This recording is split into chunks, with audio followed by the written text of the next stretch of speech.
The International Association for Near-Death Studies presents NDE Radio, a weekly exploration of near-death experiences and similar encounters with the other side. Now, here's your host, Lee Witting. Welcome to NDE Radio, brought to you by IANDS, the International Association for Near-Death Studies. I'm your host, Lee Witting. Our guest today, Mary Terhune, has experienced a series of remarkable revelations in her life beginning in 1984. But it took almost dying of a heart attack on the doorstep of a hospital in 2006 and being brought back to life that made clear to Mary it was time to write about her lifetime of astonishing mystical experiences. It began with a visitation from a mystic Jesus in 1984 during a defining life crisis. It was then that Jesus spoke 7 revelations on forgiveness, judgment, the Bible, weight problems, disease, aging, and the ego.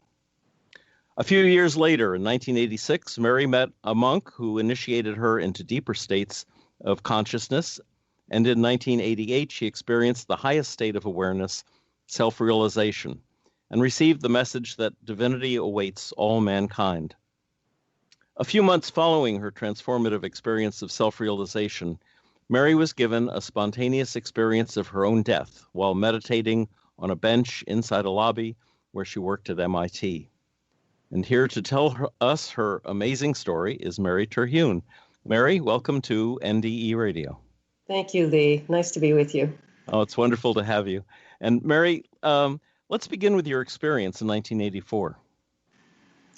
Oh, yes. I was going through a life crisis where I had literally lost everything. By everything, I mean that I lost all my retirement funds. It was through a bad real estate deal with friends, and I had lost everything. A sizable sum. And I was thrown into debt, and I had a daughter at the time, but I was not. I was divorced. I had been divorced, and I was so worried and concerned about my ability to make ends meet and to care for my daughter that I was thrown into a state of deep despair and fear, just incredible fear. And I was, of course, berating myself for not having gotten my own lawyer to protect myself in this transaction. And it was one of those moments where sort of your whole life kind of feels like a big burden, and you just feel like a loser. That's how I felt. I felt like a complete loser. And I was working at a hospital in research administration. I was in my 3rd year of massage school because I was getting into alternative healing, and I just wondered where I was going with my life, and the despair was so deep that I started to sob. I just started to sob because I felt I had no way out.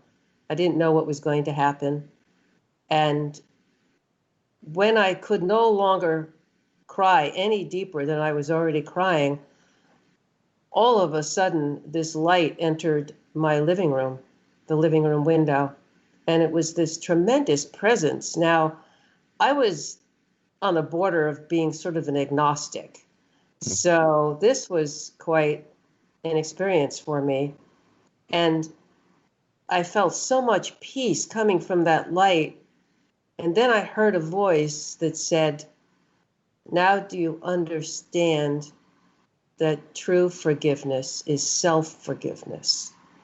Then I was given the experience of forgiving myself for whatever had to happen in my life up until now that I didn't know, and therefore I had to forgive myself.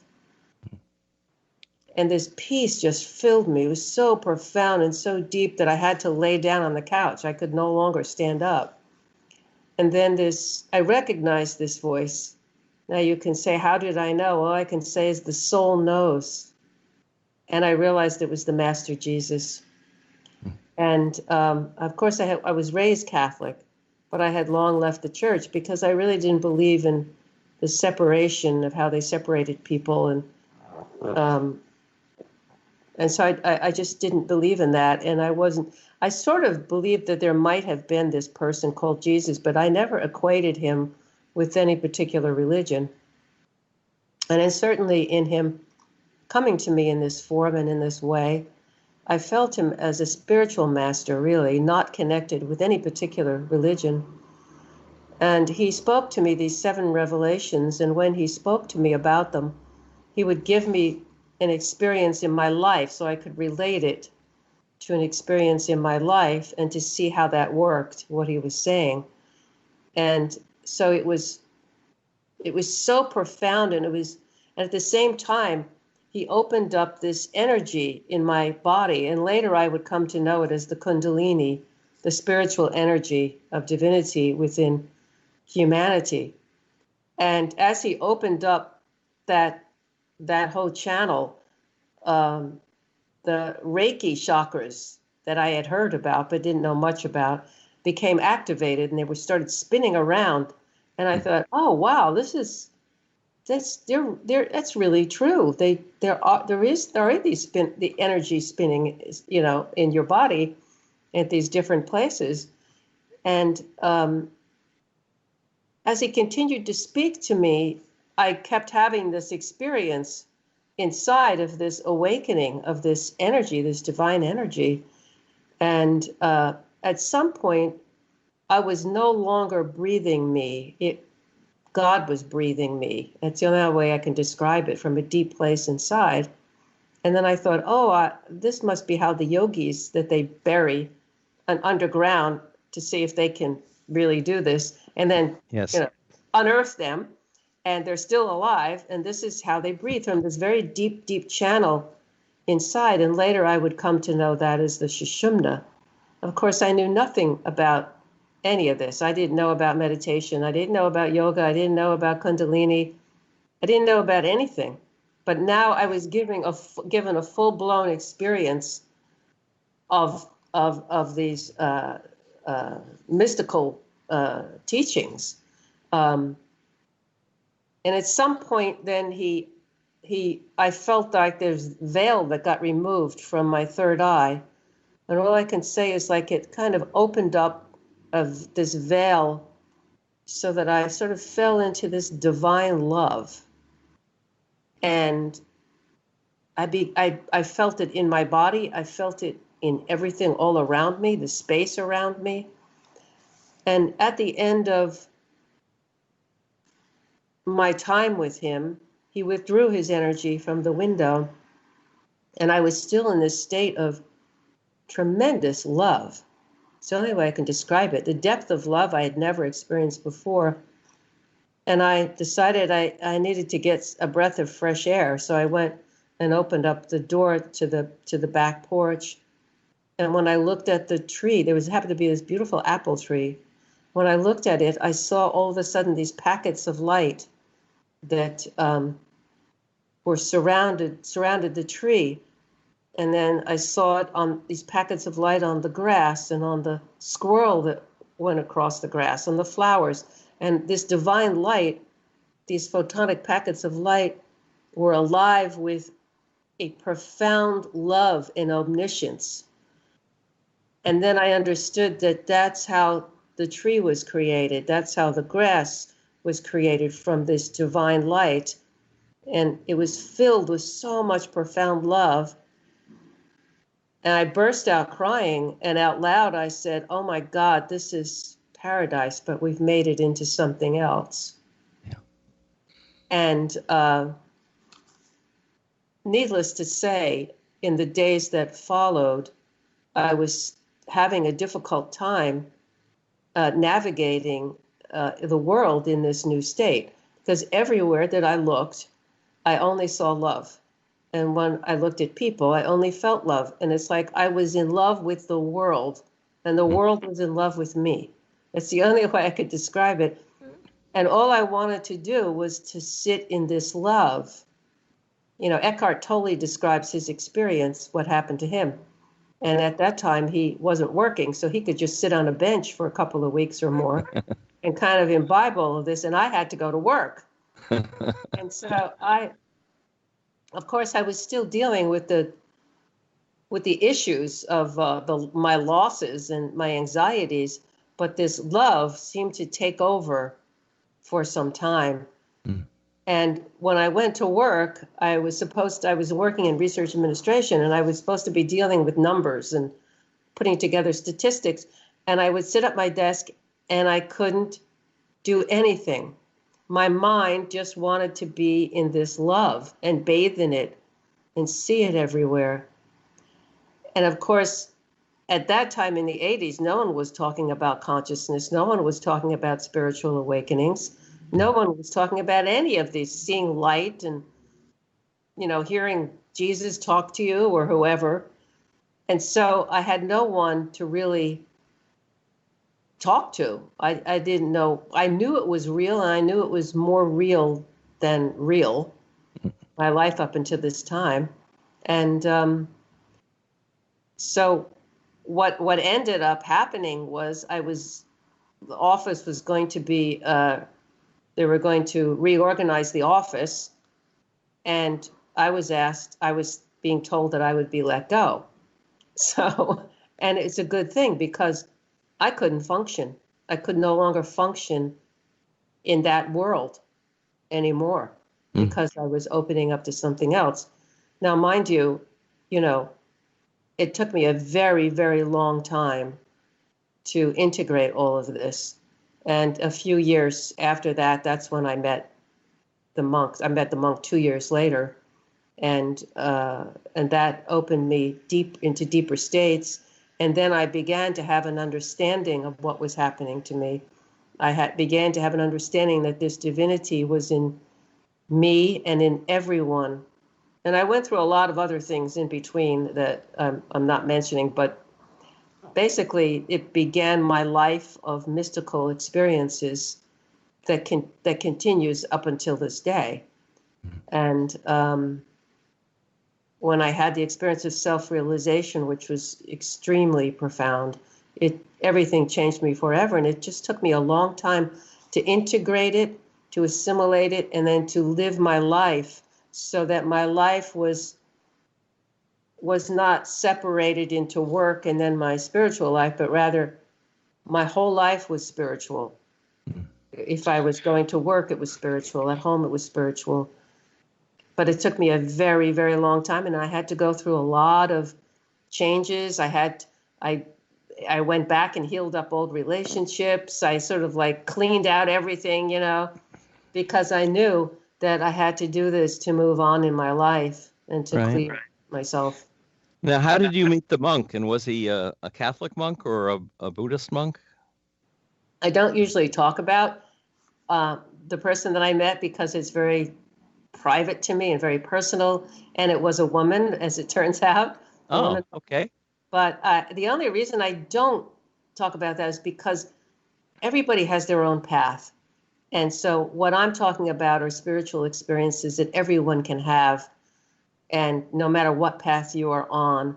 And so I honor that for my audience. That's why I don't, because everybody has their own particular way. But she was definitely a realized being, and all I can say is, you know that when you know that because your soul knows the teacher that you're supposed to be with. And that teaching was the same teaching as Jesus, actually. It's the same teachings, that God lives in you as you, that this kingdom of God is in you and in everyone, and that to treat everyone in that fashion. Right. Yeah. And then I guess at some point you were taking a course on the ego. Yes. And had another revelation. Well, that actually was the time when I experienced self-realization, because essentially self-realization is the remembrance of, not only the remembrance, but the complete experience of yourself as a divine being beyond form. So the ego is connected with form and personality, your job, your gender, all of these things that are temporary. And self-realization has to do with your eternal divine nature that you truly are. And what I got to experience was that humanity was coming into its divine remembrance of its divine nature beyond the form and beyond egoic identities which keep us in duality and separation, thinking we are not the same, that we are all different, and some people are better than other people. That sort of duality. And then we created a world out of that egoic duality, which said, well, I deserve more than you do, and we're going to parcel things out in accordance with a very egoic way of living, and that there isn't enough for everyone, and therefore most of you won't get a whole lot, and there'll be a few that who get an awful lot, and we're going to justify that. And as you can see, we are in the world today. The world is going through an incredible crisis, very similar to the crisis that I went through back in the 80s. And people are losing everything. It is not just one person. Now it's everyone. Yes. Everyone is affected. All of our systems are falling apart and have fallen apart because we're moving into another evolutionary stage. And the evolutionary stage we're moving into is our divinity. We're moving out of the egoic structure of separation and duality into the remembrance of our divinity as a whole, divine, abundant, joyful, blissful being that we truly are. And going through this type of crisis is very difficult. It isn't an easy thing. It's a great challenge.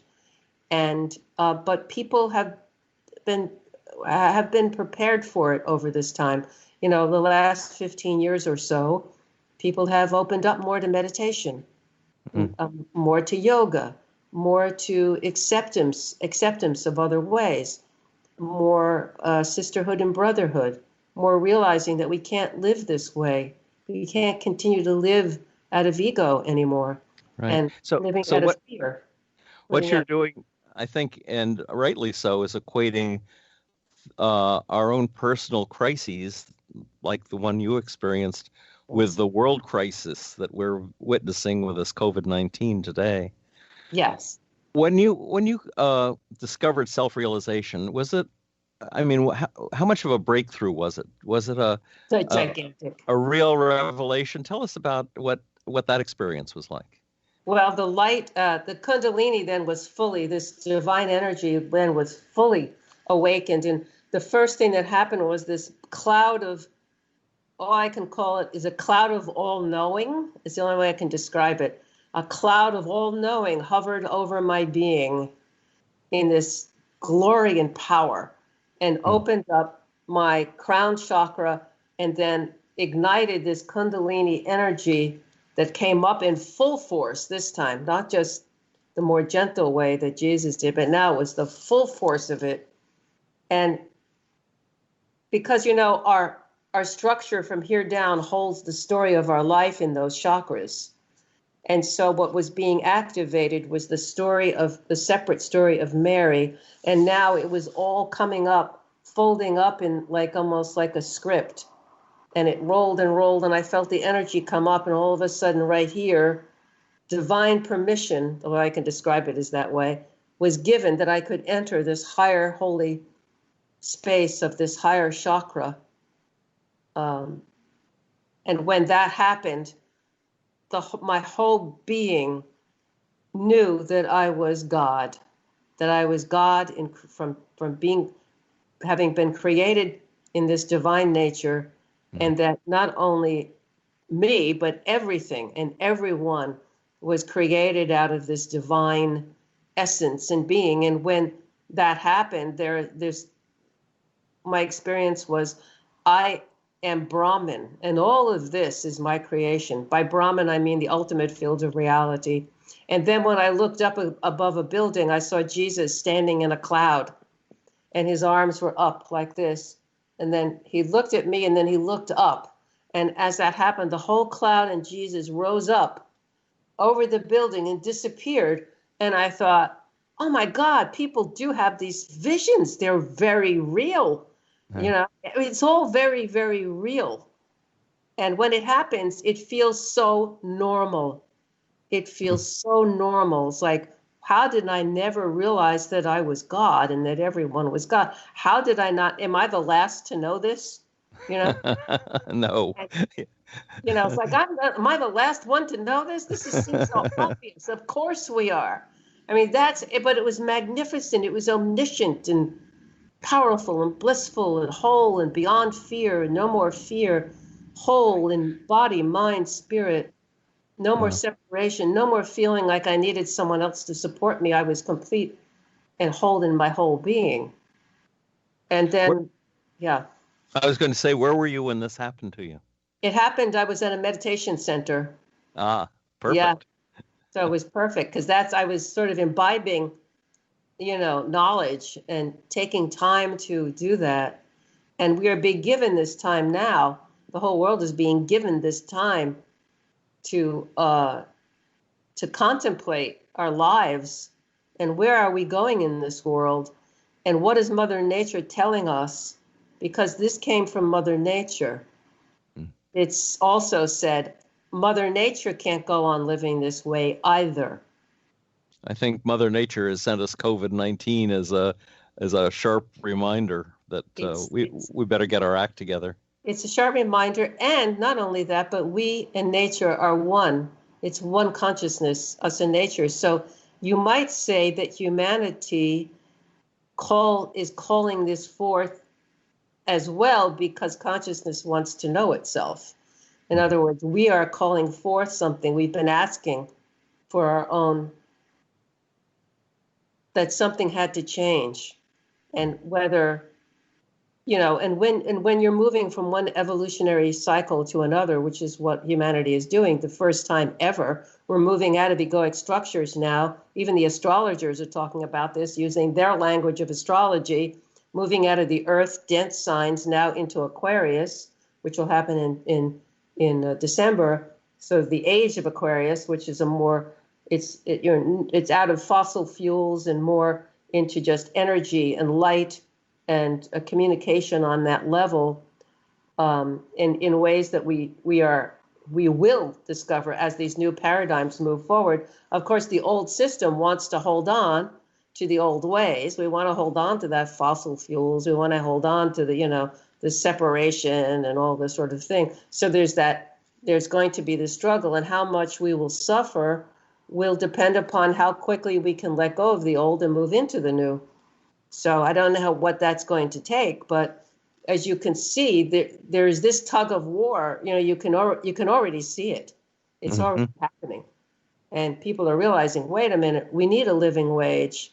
Wait a minute, this can happen. And so it's happening. And that, of course, I'll be talking to you about how it's happening in our system of medicine, because I have a great love for that.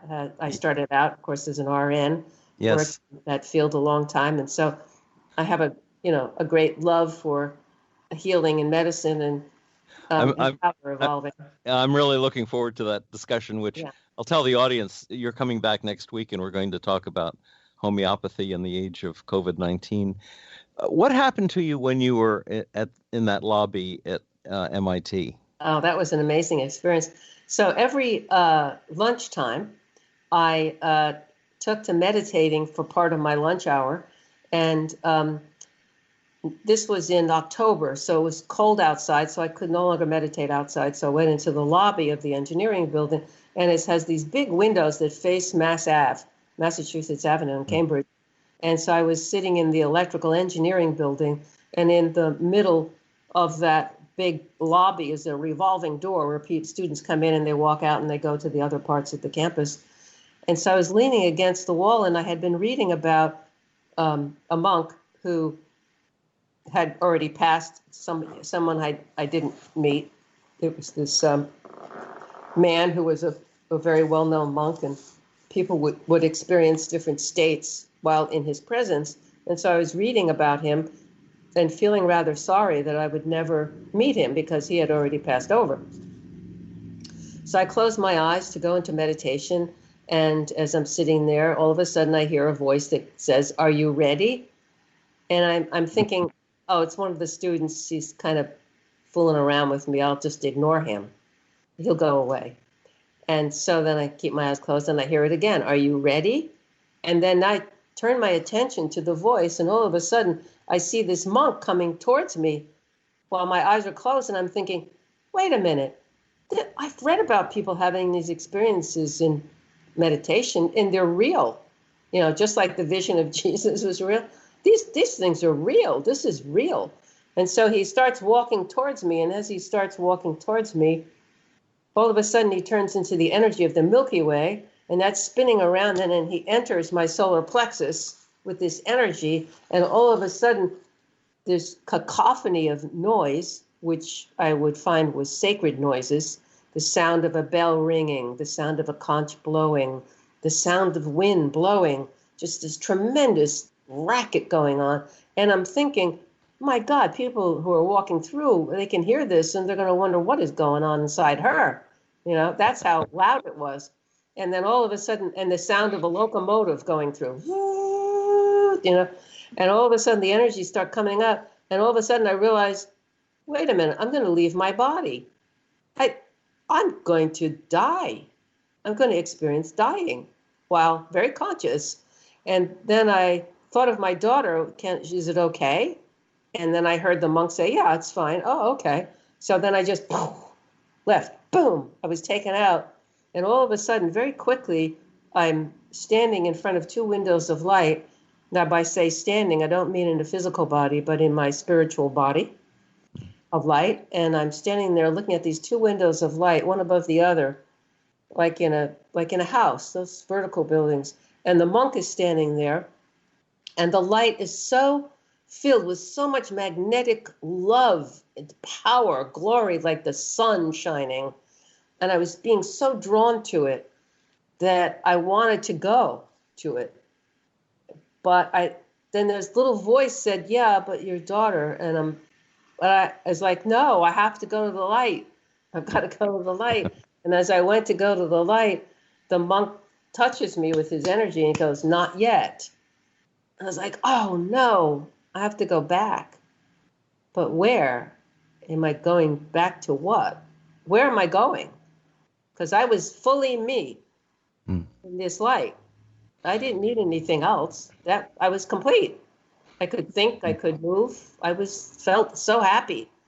And so when I looked down, I saw this filament of light, this cord, this silver cord floating in the air, which was connected to my spiritual body. And I understood I had to follow that silver cord to wherever it was I was going, because I had no memory of having a body at this point, or being a person with a story. No memory of that. I was just pure light. And so I had to follow it down. And when I did, this vista opened up and I saw our solar system of all the planets. And I was zooming past them and I'm going, wow, this is really cool. I wonder where I'm going. And then I realized I was going to the planet Earth. Oh, I'm going to planet Earth. Okay. So it's like a zoom, like a Google Zoom. And so I kept zooming in. Oh, I'm going to North America. Oh, I'm going to Massachusetts. Oh, I'm going to MIT. And when I got into the top in the building, the electrical engineer, now I'm looking down at this body that's meditating on a bench. And I'm at the ceiling and I'm looking down at this body. And I understood I had to go back into this body, but I had no connection with this body at all. I just know I had to go into a body. I had no identification as a man or a woman, nothing. I was me. I was totally me in this light. And as I had to go enter back through the top of the head, the whole body jumped. And I felt like I was shoved into a tight shoe. And it's that point I picked up the mind story of that person called Mary. And I was not happy. Oh my God, I have this mind. I have to deal with this stuff. This is awful. This is just awful. And at that point, the monk reappeared and says, you see, the veil is very thin between here and there. Very thin, and he disappears. Wow. Mary, sad to say we are out of time for today, but you're going to be back next Monday. And tell folks where they can find your book, Out of the Blue, and your website. Yes, my website is maryterhune.com, Mary, Terhune.com. This is the book, Out of the Blue. Out of the Blue, yeah. Wayne Dyer made certain that Hay House published it, so you can get it on Amazon.com. You can also get it through my website, maryterhune.com. And before Wayne passed, he passed 3 months before the book was published, actually, and he loved it, and he wrote on the back that my experience of self-realization was the best that he had ever read in his 30 years, so it was quite something meeting him. That's a whole story. That's all in the book as well. Maybe we'll talk about that next week. Okay, Lee. Yes, and they should get on your website and listen to his reading from that chapter, by the way. Yes, that's special. Yeah. Mary, thank you so much for doing this, and thank you for coming back next week when we'll have more time to spend on homeopathy and the problems of the health today. For those who'd like to hear this show again, just go to our website, hit the past shows button. It should be up this afternoon. And listen again next week, next Monday, 11 a.m. Eastern, for more NDE Radio. This is Lee Witting saying thanks for listening.